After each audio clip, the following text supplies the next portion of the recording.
What's up, guys? Today I'm going to be going over who should be next for each champion in the UFC.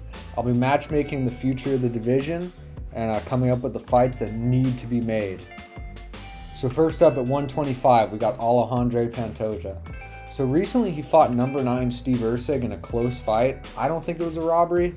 I thought Pantoja clearly won, but that's neither here nor there. Albazi and Royval are rumored to fight next, most likely in July in that Denver card. I know Albazi said recently that he doesn't want to fight there, but I think that makes sense. I mean, Royval's the guy higher up in the rankings. He should be able to decide where he wants to fight, and that's his hometown, of course, Denver, or at least where he trains. If Albazi beats Royval, that should be the next fight for Pantoja. If Royval wins, I don't really want to see that fight again.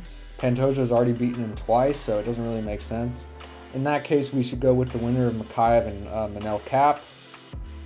That fight's happening in July in Manchester. And like I said before, Royval already fought Pantoja twice, so Pantoja needs fresh matchups. He's been fighting nothing but rematches recently. So we need some new fights to keep him active too, because he loves to stay active.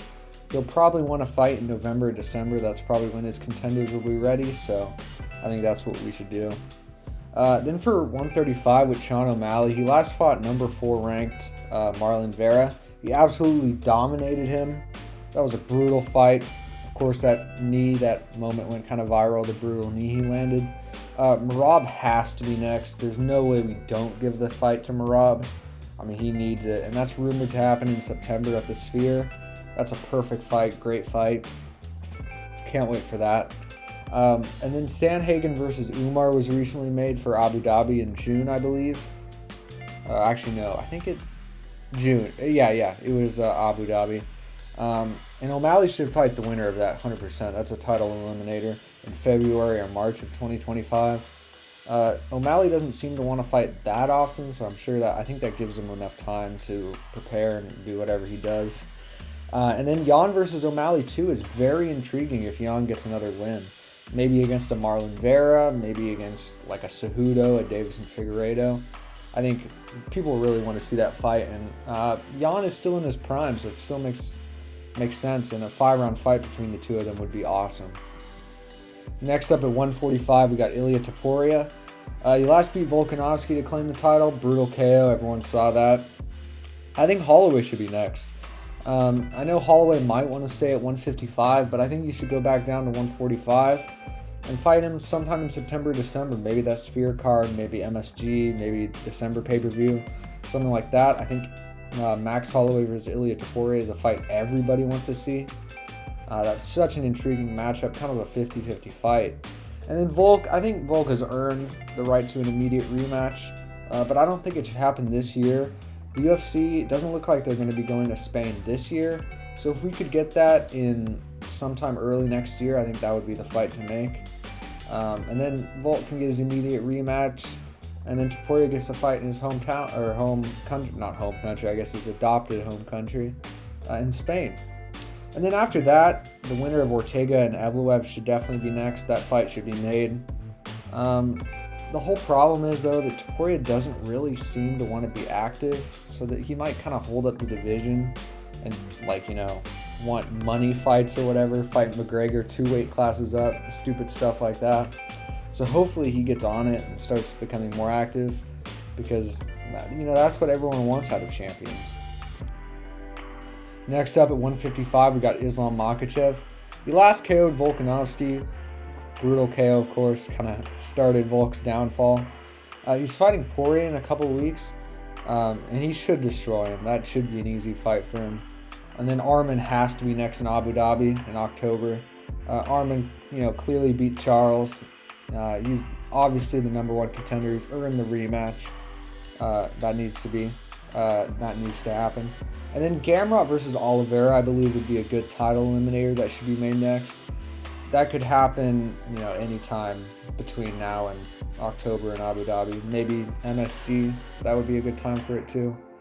And if Islam wants to stay active, he could fight the winner of that fight in February or March of 2025, of course, before Ramadan, which, we have to kind of work around that since he is Muslim. We have to make fights around that. so he doesn't have to train during that. And then McGregor might get an undeserved title shot if he beats Chandler. I really hope not, but I could see the UFC doing it. And I mean, he would beat McGregor easily, of course, but they might make that, which would be stupid, but it could happen. And then after those 2-3 next title defenses, Islam definitely deserves to move up and fight Leon. That'd be a great fight. Really intriguing matchup for the both of them. And that could happen maybe summer or fall of 2025. Next up, 170, we got Leon Edwards. He last beat Colby Covington in a, kind of embarrassing fight for Covington. Tactical performance for Leon. Not his best performance, but he clearly beat him. And he's finally fighting the #1 contender Bilal in July. That fight has needed to happen for a long time now. I'm glad they finally made it. And then Shavkat versus JDM, Jack Della Maddalena. That should be made as a title eliminator in the August Australia card. It makes too much sense. Those are the two guys that are the guys who both deserve a title shot, really, and make them fight each other. That'd be perfect. And then Leon could fight the winner of that in November, December. I know he doesn't like to stay super active either, and he's mentioned he wants to fight in MSG, so I think that would be a good fight. And then after that, he should fight Islam moving up sometime next year, like I said in the previous slide. And he also wants to fight McGregor. He's calling for that recently in an interview with Ariel Helwani. Another stupid idea, but hey, it would make him a lot of money, but hopefully that does not happen. Next up at 185, we got Dricus du Plessis. So he last beat Strickland in a really close fight. I know a lot of people also thought that was a robbery. Again, I don't think it was. I think du Plessis won. But he's probably, most likely, it's near confirmed that he's fighting Adesanya in the August Australia card.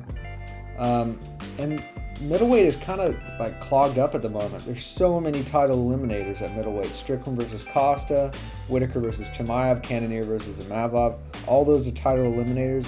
Like, any of those guys could get a title shot if they win. I think if Khamzat wins, the UFC will 100% give him a title shot.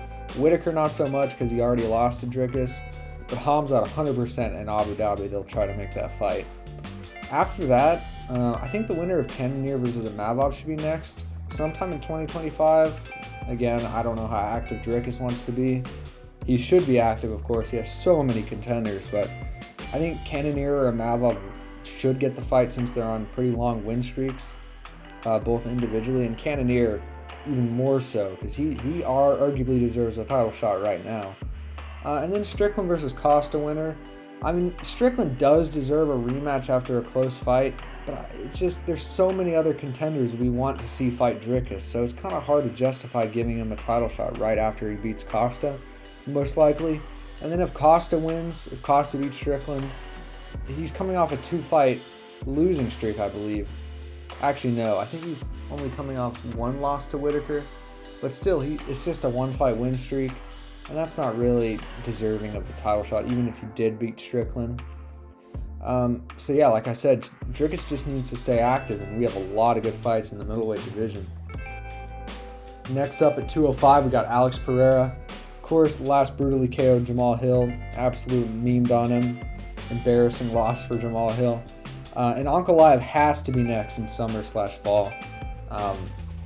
He's deserved a title shot for a while. I know he's had 2 title shots technically, I believe. Actually, no, he's only had 1 for the vacant title, which, of course went to a draw. And then unfortunately he had that no contest against Johnny Walker the first time, which kind of clogged up his path to the title. But he deserves a title shot. And then Jamal Hill versus Khalil Roundtree unfortunately fell through because Khalil had that, drug test, whatever, tainted supplement. And that would have been a good title eliminator. But I think that gives us the opportunity to book Yuri versus Jamal Hill. That's a fight I think both of them want. It's a fight we wanted before Yuri and Hill got injured individually and lost their titles. So I think that would be a great title eliminator. And that could happen, anytime. Maybe International Fight Week. Well, no, that wouldn't work. I mean, it could if Yuri wanted to step in, but I doubt he does. I mean, he might want to, but it wouldn't be the smartest move. So maybe we can make that later in the year. And the winner of that could fight early next year or maybe very late this year if Alex Pereira stays active and the Ankalaev fight happens quickly. And then Alex Pereira, of course, wants to fight at heavyweight, but doesn't make sense with the current state of the heavyweight division with, John Jones and Aspinall, that situation. I don't think Alex Pereira fighting there makes sense until that whole situation is cleared out. So for now, he has some fights lined up. Let's see him fight here. And the last up, we got paper champ John Jones. Partly kidding. He is the official champion, but he's been out for forever now. I think I saw a stat that it will be like 511 days by the time Tom Aspinall fights Curtis Blades, since John Jones fought for the title, which is the longest of any champion before getting stripped. So, a lot of favoritism for Jones because of his past resume at 205, but, it is what it is. Unfortunately, he will probably fight Stipe at MSG in November, which, I know no one wants that fight, but Dana White and the UFC want it for some reason. I guess they believe it's going to be a big pay-per-view draw, which I don't really see. I don't think people are too excited for Stipe Jones, besides maybe old heads or, I don't know, people like that. But yeah, Aspinall has to be next if he beats Blades, or Jones should just straight up retire. I mean, he's done everything he needs to. He could just retire after beating Stipe, and then Aspinall could be the champ. But if he does stick around, that fight could happen in summer 2025. And then if Jones decides to stick out around even longer, which he could, he's not that old. He's like 36. Heavyweights have a long shelf life, so if he wants to stick around and after he possibly beats Aspinall, he could fight the winner of Pavlovich-Volkov, which would be an intriguing fight. But I doubt that happens. I bet Jones just retires straight up after beating Stipe. But yeah, guys, those are my picks, my matchmaking of all the champions in the UFC. I hope you enjoyed. If you liked it, like the video, subscribe, comment down below, and watch my old videos too. Support the channel any way you can. I'll see you next time.